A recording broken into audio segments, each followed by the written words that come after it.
हामी चाहिँ आज यो पञ्चनको डाँडो ठाउँ हेर्ने भनेर आएका।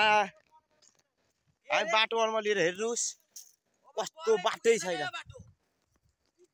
तर भ्युज हेर्नु सक्नुहुन्छ तपाईँहरूले। भ्युज भनेको यस्तो छ कि नेपालमा नपाउने काहीँ। यो के गाडी हो?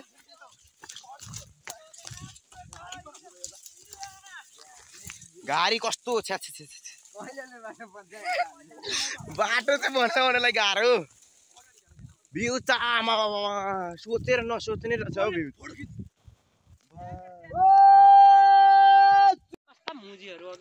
फाइनली हामी पहिरो आयो। हामी माथिको त्यो डाँडो टारमा आइपुगेको थियौँ। जुत्ताको लेस खुस्कियोस् मान्छेको। भ्युज भनेको राम राम राम राम।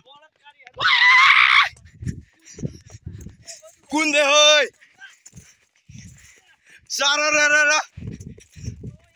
लडियो भनेको यो अर्को कहाँ पुगिसक्यो यार।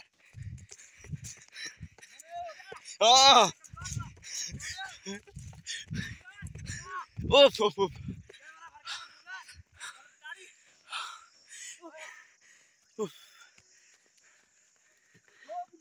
मेरो जुत्ताको लेस खुस्कियो। ओफ हामीले चाहिँ बाटो आज चिनियो।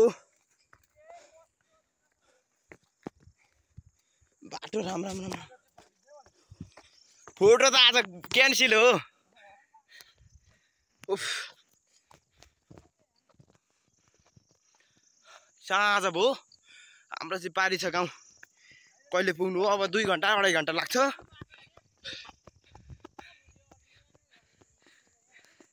यी बाटो न घाटो बेगर हिँडेका कहाँबाट अब जान्छन्।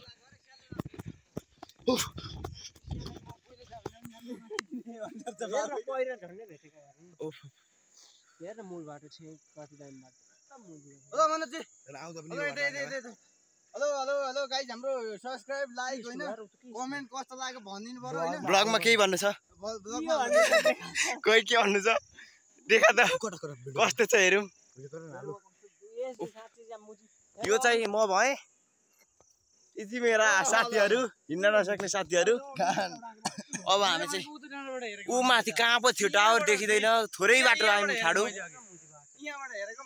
भ्युज आमा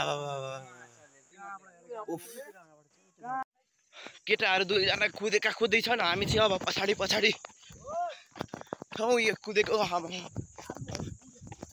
ओइ पख ओइ भिर पाखो भन्छन् चौतारी खोलै खोला तिरै तिर।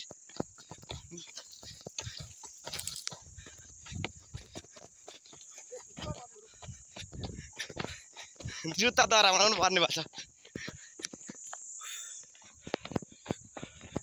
कोरेटो बाटो थोरै अप्ठ्यारो छैन। लडियो कि मरियो अब। यो तलको चाहिँ रातमा पुगेपछि सास फेर्न सहज हुन्छ। हामी चाहिँ पारिपट्टि पुग्नु पर्ने 2.5 घन्टा जति लाग्ने कौलो छ। यस्तै दौडमा पनि